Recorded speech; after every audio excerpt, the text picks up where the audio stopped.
Hello student, स्वागत है आपका directstudy.com में। आज पढ़ने जा रहे हैं हम लोग simple past tense, simple present tense, present continuous tense, present perfect tense और प्रेजेंट परफेक्ट कंटिन्यूअस टेंस। दोस्तों हम लोगों ने 4 वीडियो में कंप्लीट कर चुका हूं। आज वीडियो नंबर 5 है और आज मैं बता देना चाहता हूं सिंपल पास्ट टेंस को दोस्तों पूरी खत्म कर देंगे। तो जल्दी से ना ध्यान दीजिएगा, शुरुआत करते हैं। Simple past tense, past tense का ये पहला होता है दोस्तों। नॉर्मली अगर देखा जाए तो कोई भी घटना, जी हाँ कोई भी घटना यदि दोस्त घटित हो चुकी है, ऑलरेडी हो चुकी है, उसे हम लोग कहां रखते हैं? सिंपल पास्ट टेंस के अंतर्गत दोस्तों रखते हैं। तो आइए सबसे पहले हम एक एग्जांपल लेते हैं, जानना चाहते हैं आखिर कि सिंपल पास्ट टेंस में आखिर कैसे कैसे क्वेश्चंस आते हैं। तो हिंदी में सबसे पहले बता देता हूं ताकि आपको थोड़ा सा नहीं बिहार बोर्ड वाले का, यूपी बोर्ड वाले का, हरियाणा बोर्ड वाले का, जो अदर राज्य के हैं उनको थोड़ा सा बेनिफिट मिल जाए। तो ध्यान दीजिएगा जरा। मैं खाना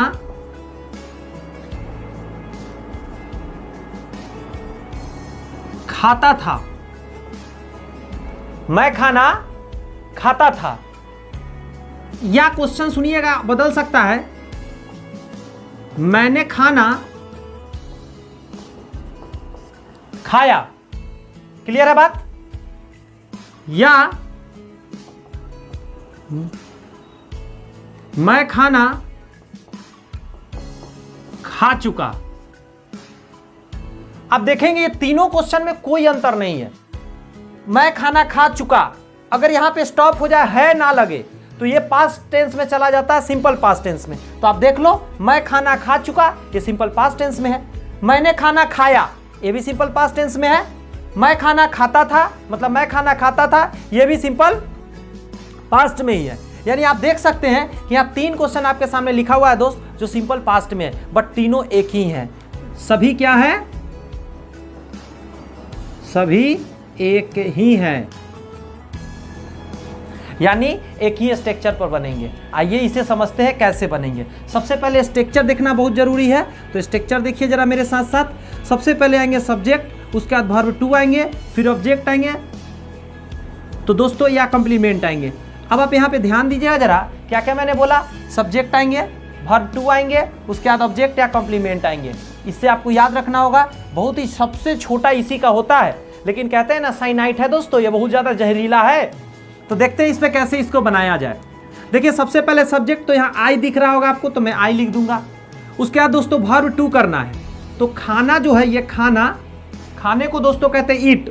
तो ईट का अगर देखा जाए तो ईट होता है, एट होता है और इटेन होता है। ईट, एट, इटेन। तो आप देख लीजिए यहाँ पे एट जो यहाँ लिखा गया है, इस एट को अगर हम बात करें दोस्त, ये जो 8 लिखा हो यही यहाँ पे लिखा है 8, आई एट, और क्या? खाना। खाना को इंग्लिश में क्या बोलते हैं दोस्त? फूड बोलते हैं, FOOD फूड, यानी आई एट फूड, इसका आंसर सही हो जाएंगे। क्लियर है बात? आपने यहाँ पे क्लियरली समझ गया और देख भी लिया, यही था सिंपल पास्ट टेंस। कोई बड़ी बात नहीं, सिंपल सोबर स्ट्रक्चर है। लेकिन अब मजा आएंगे, क्योंकि मैं जैसे ही निगेटिव की बात करूंगा, तो जैसे मैंने सिंपल प्रेजेंट टेंस में बताया था डू या डज लगते हैं, यहाँ दोस्तों डिड लगते हैं। तो थोड़ा सा कॉन्सेप्ट चेंज होने वाले हैं। तो चलिए मैं इरेज करके बताता हूं आपको। ध्यान दीजिएगा दोस्तों, हम बात करेंगे यहां पे निगेटिव का। जब निगेटिव की बात करेंगे तो क्या होगा? स्ट्रक्चर देखिएगा, सबसे पहले सब्जेक्ट आएंगे, उसके बाद डिड आ जाएंगे, और फिर नॉट आएंगे दोस्त, उसके बाद वर्ब 1 हो जाएंगे और प्लस ऑब्जेक्ट या कंप्लीमेंट। अब कुछ लोग कहेंगे कि सर यहाँ पे एक बात बता दो आप मेरे को, वर्ब 1 कैसे आपने लिख दिया? अभी तो आप कह रहे थे कि वर्ब 2 होता है। तो याद रखिएगा, मैंने एक नोट में आपको पहले ही बता चुका हूं कि डू हो, डज हो या डिड हो, उसके बाद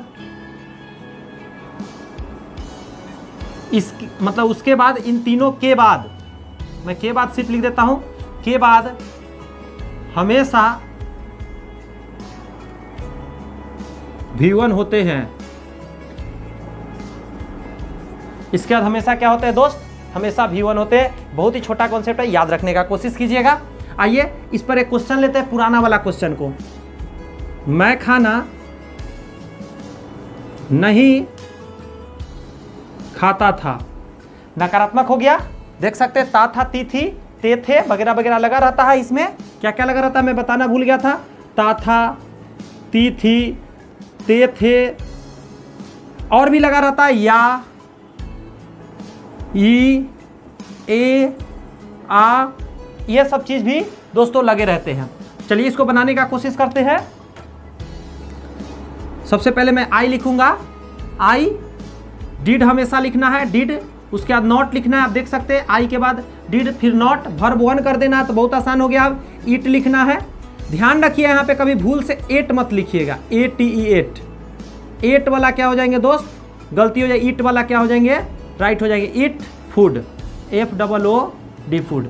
ये जो हमने बनाया दोस्त राइट है, 100% ये राइट है। तो मुझे लगता है बहुत ही बेसिक छोटी सी बात है, आपको ये ख्याल आराम से रहेंगे, आपको ज़्यादा परेशानी इसको याद रखने में नहीं होगा। आइए हम लोग देखते हैं इंट्रोगेटिव कैसे बनेगा। ध्यान दीजिए जरा, ये निगेटिव का स्ट्रक्चर है, इसी से हम लोग बना लेंगे अभी इंट्रोगेटिव का। देखिए क्या करेंगे, कुछ भी नहीं, बस ये डिड को बाहर रख देना है बस। देखिएगा स्ट्रक्चर रेडी हो रहा है।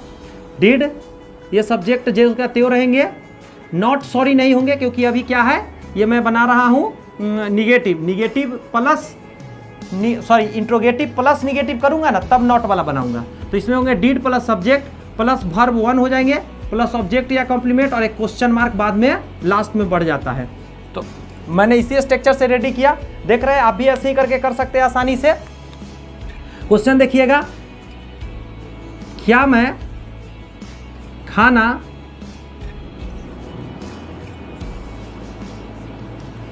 खाना खा चुका, देखिए है मत लिख दीजिएगा तो फिर वो कहाँ चला जाएगा आपको पता है, प्रेजेंट परफेक्ट टेंस में। तो क्या मैंने लिखा, क्या मैं खाना खा चुका, अब क्वेश्चन मार्क। तो कोई जवाब देगा हाँ या ना में, जवाब देगा खा चुका या नहीं। तो ध्यान दीजिए मैं का आई होता है और आपको पता है आई के साथ नॉर्मली हम क्या लगाते हैं, डिड लगाते हैं इसमें, तो डिड आ जाएंगे बाहर, डिड आई, और जब भी डू डज डिड रहते हैं तो क्या होता है V1, तो यहाँ पे क्या होंगे, ईट होंगे, ईट फूड, और उसके बाद क्वेश्चन मार्क। ये हमारे सही सही बन गए। बाय मिस्टेक कभी अगर आपको कहीं दिया हुआ मिले कॉमन रीडर वगैरह में आई एट फूड, तो ये गलत है दोस्त, ये सही होंगे। एट आप नहीं कर सकते, यहाँ पे क्या है, ये V2 है, ये गलत है, V1 वाला सही होता है। इतनी छोटी सी बात याद रहेगा। अब मैं इसी में थोड़ा सा नहीं चेंज करके दोस्तों मैं इसमें कर देता हूँ क्या, निगेटिव वाला, और आप आराम से समझ जाएंगे कि कई टेंस आपने पढ़ लिया है। मैं बता दें, अगर नहीं पढ़ा है तो मैं इतना ही कहूँगा, वीडियो 4 मौजूद है 4 टेंस का, उसे भी दोस्तों जाकर जरूर देख ले। बहुत बेहतरीन कॉन्सेप्ट दिया हूँ, जीरो से हीरो लेवल बोलता हूँ ना वो जरूर करता हूँ, बेसिक बातें भी बताया हूँ और एकदम हाई लेवल की बातें बताया हूँ। तो सारे वीडियो जरूर देखिए ताकि आपका भी नॉलेज बिल्ड हो, क्योंकि आगे सारे हमारा इंग्लिश दोस्तों उसी पर आधारित है। तो याद रखिएगा, इसको कभी भी मत मिस करिएगा, सारे वीडियो को देखिएगा पूरा। अब आइए इसको हम बनाते हैं इंट्रोगेटिव और प्लस निगेटिव। निगेटिव के लिए कुछ नहीं होंगे, यहाँ पे सिर्फ सब्जेक्ट के बाद क्या होंगे, थोड़ा सा छेड़छाड़ होंगे और यहाँ डिड लग जाएंगे, ये सब्जेक्ट और वर्ब के बीच में, और कोई चेंजिंग नहीं होंगे। क्वेश्चन में क्या मैं खाना, बस यहाँ पे नहीं लग जाएगा, क्या मैं खाना नहीं खा चुका, क्या मैं खाना नहीं खा चुका। इसको बनाते समय क्या करेंगे हम लोग कि इसमें डिड जो बाहर है तो बाहर ही रहेंगे, बस आई के बाद नॉट लग जाएंगे। देख लीजिए कहाँ लगेंगे, यहाँ पे लगेंगे। वैसे तो ये तो सेंटेंस ही गलत है, तो इसकी बात ही हटा दीजिए, हमारा हो जाएगा did I not eat food. ये हो गया इंट्रोगेटिव के साथ क्या आ गए, आप देख सकते हैं मिल गए इसमें निगेटिव। तो यानी एक ही स्ट्रक्चर से बार बार आप स्ट्रक्चर चेंज कर सकते हैं। आइए WH और क्वेश्चन टैग को देखते हैं। WH को देख लेते हैं जल्दी सी ना। तो WH में क्या होंगे, WH वर्ड पहले हो जाएंगे, WH वर्ड्स पहले हो जाएंगे, जस्ट इसके बाद डिड आ जाएंगे, उसके बाद सब्जेक्ट होंगे, वर्ब वन होंगे, ऑब्जेक्ट या कॉम्प्लीमेंट, क्वेश्चन मार्क। ध्यान रखेंगे इसमें वर्ब वन हमेशा मैं बार बार बोल रहा हूं। क्वेश्चन देखिएगा, मैं खाना क्यों खाता था, मैं खाना क्यों खाता था, क्या जवाब देंगे। मैं जवाब नहीं, मैं इंग्लिश में पूछ रहा हूं, मैं खाना क्यों खाता था। तो बनाएंगे, क्यों का सबसे पहले लिखेंगे आप WHY, वाई आई लिख देंगे और डिड लगा देंगे बाहर में। Why did I ate food. ये राइट है ना? नहीं, ये राइट नहीं है, आपको दिख रहा होगा, कई बार बता दिया। ये भी 2 है, तो ये क्या हो जाएंगे? गलत हो जाएंगे। सही क्या होंगे? Why did I eat food? Question mark. ये क्या हो जाएंगे दोस्त? सही हो जाएंगे, क्योंकि यहाँ क्या है? V1 है। डिड के बाद बहुत बड़ा क्वेश्चन, बहुत बार देखा गया इस पर सवाल, तो गलती ना हो, एकदम इस बात का हमेशा ख्याल रखिएगा। क्लियर है बात दोस्त? आइए नेक्स्ट देखते हैं क्वेश्चन टैग इसका कैसे होता है। यहीं पे देख लेते हैं, इतना जगह में आराम से क्वेश्चन टैग हम लोग बना सकते हैं। जैसे मैं खाना खाता था ना, देख लीजिए कैसे पूछ रहा हूं, मैं खाना खाता था ना, तो लास्ट में ना लगा के क्वेश्चन टैग पूछते, ये क्या है? क्वेश्चन। इसी को क्वेश्चन टैग्स बोलते हैं।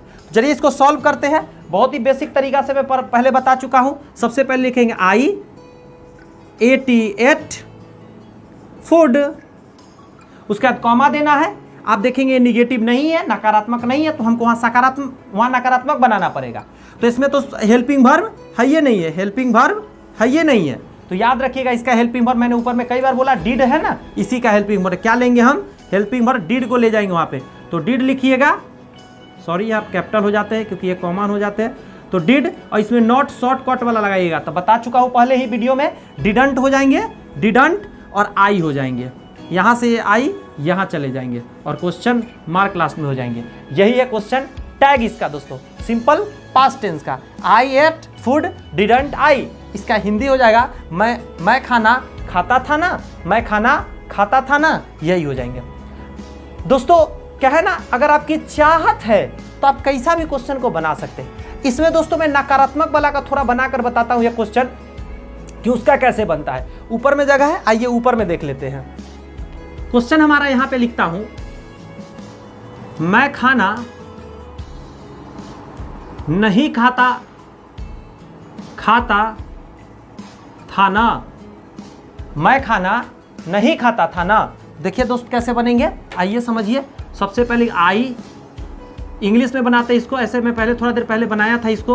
तो I did not eat food, comma दे देंगे। आपको मैं कई बार बोला हूं नकारात्मक वाला का वहां सकारात्मक बनेगा, तो वहां सिर्फ डिड जाएगा। वहां क्या जाएगा दोस्त? सिर्फ डिड जाएगा, सिर्फ डिड आएगा, यहाँ पे डिड और आई हो जाएगा। भूल से भी डिडंट आई मत लिख दीजिएगा। तो यहाँ पे मैंने निगेटिव का भी बता दिया कैसे बना, कि आई डिड नॉट ईट फूड, यहाँ पे नॉट था तो वहाँ पे नॉट नहीं जाएगा, तो वहाँ पे सिर्फ डिड जाएगा और आई जाएगा। आपका ये परफेक्टली बन गया है। तो आइए कुछ छोटी छोटी बातें, एडवांस बातें, ट्रिक जानते हैं जो इससे रिलेटेड एग्जाम में क्वेश्चन आते हैं। ठीक है, आइए देखते हैं वो सारी बातें जो कहीं ना कहीं सिंपल पास्ट टेंस पढ़ने के बाद याद हमेशा रहना चाहिए, ताकि हम लोग कभी कॉमन ईरर बनाना हो या कभी पैसेज में यूज हो या कहीं क्लोज टेस्ट में प्रयोग हो, वहां दोस्तों हम आसानी से यूज कर सके, बना सके, समझ सके। तो आइए कुछ एडवांस रूल है, इसे समझाने का कोशिश करता हूं। छोटा वीडियो रखना है इसलिए मैं लिख के लाया हूं, ध्यान दीजिए जरा। सबसे पहला पॉइंट कहता है जो कार्य खत्म हो चुका हो। भाई साहब जो काम खत्म हो गया वो पास्ट चला गया। देखो आप, आई सॉ यू, यहां देखो V2 है, मैंने तुम्हें देखा। I saw you, you did not see me, आपने मुझे मत नहीं देखा। ये पास्ट की बातें हैं, मैंने अभी थोड़े ना देखा, मैंने तुमको देखा, तुमने मुझे नहीं देखा। पास्ट बातें हैं तो ये इसी टेंस में होंगे, नॉर्मल सी बात है, छोटा कॉन्सेप्ट। 2 नंबर पॉइंट कहता है भूतकाल के रूटीन एक्शन। प्रेजेंट काल का मैंने रूटीन एक्शन बताया था ना, मैं रोज स्कूल जाता हूं, मैं रोज स्कूल जाता था। देख लो आप, I went to school by bus every day, मैं प्रत्येक दिन स्कूल बस से जाता था। रूटीन एक्शन है, हमेशा होता है। पास्ट टेंस का रूटीन एक्शन है तो सिंपल पास्ट टेंस में बनेंगे, बेसिक बात है। आइए नेक्स्ट देखिए, अगर वाक्य की शुरुआत इट्स टाइम से हो, इट्स हाई टाइम से हो, या हो इट्स अबाउट टाइम से, 3 बातें हैं। एक रहता है दोस्तों इट्स टाइम से, it's about time, it's high time, ये तीनों नॉर्मल सी बातें हैं। इसके बाद हमेशा V2 लगता है दोस्तों। जैसे एग्जांपल देखिए, it's time you should study, it's time you should study. और एक क्वेश्चन है it's time you should studied. तो याद रखिएगा हमेशा इसके बाद जो होते हैं पास्ट का प्रयोग वर्ब टू का प्रयोग होता है, स्टडी का प्रयोग नहीं होता है। ये गलत है और ये सही है। छोटी कॉन्सेप्ट याद रखिएगा, इट्स टाइम के बाद हमेशा V2 लगते हैं, यानी क्या लगते हैं, स्टडीड लगेंगे, स्टडी नहीं होंगे। छोटी सी बात है, इस पर कॉमन ईयर एग्जाम में रहते हैं दोस्त, याद रखिएगा। जल्दी से इसको देखिए, 1-2 पॉइंट और है। यदि रूल नंबर 3 के बाद टू लग जाए, यानी इट्स टाइम टू हो जाए, इट्स अबाउट टाइम टू हो जाए, इट्स हाई टाइम टू हो जाए, तो टू जैसे ही लगेगा ना, टू लगेगा तो याद रखिएगा V1 इसके बाद आएंगे। इट्स से है टाइम टू स्टडी, ये सही है। क्यों सही है? क्योंकि यहाँ टू आ गया और टू के बाद क्या करेगा, इन्फिनिटी का काम करेगा। पता है नहीं इन्फिनिटिव जो होता है टू के आगे क्या होते हैं, वर्ब 1 होते हैं, तो यहाँ पे वर्ब 1 है। एक और छोटी सी बात, डू डज डिड का प्रयोग नॉर्मली सेंटेंस में नहीं होता है, लेकिन आप चाहो तो कर सकते हो, लेकिन उससे प्रेशर पड़ता है, ध्यान दीजिएगा। यू डू कम हियर, तुम्हें यहाँ आना पड़ेगा, मतलब प्रेशर डाल के आप कर रहे हैं, तुम्हें आना है, तुम्हें यहाँ आना है, तो यहाँ पे क्या है, या तुम्हें यहाँ आना होगा, कुछ भी कहो आप, इसका ख्याल रखेंगे। डू से प्रेशर आप देते हैं। He did make a mistake, उसने गलती कर दिया, उसने गलती कर दिया, तो आप देखो यहाँ पे नॉर्मली बात देखो, उसने गलती कर दिया, आप देखो यहाँ डिड लगाया गया, इससे प्रेशर आप दे रहे हो, और इसके बाद हमेशा V1 हो जाएंगे, क्योंकि डू डज डिड के आगे तो बता ही दिया वो V1 होता है। तो यहाँ पे हमारा क्या होता है, सिंपल पास्ट टेंस भी दोस्तों खत्म होता है। ये छोटा सा वीडियो है, नेक्स्ट लेकर दोस्तों नेक्स्ट वीडियो में आऊँगा। फिलहाल के लिए ऑल द बेस्ट, इतना ही कहूँगा। पहली बार से चैनल पे एंजॉय किया वीडियो, लगा है कुछ सीखने को मिला है, तो जल्दी से सब्सक्राइब करके बेल आइकन दबा लीजिए, ताकि वीडियो आप तक जैसे ही डले आप तक पहुँच जाए। खुदा हाफिज़, बाय बाय।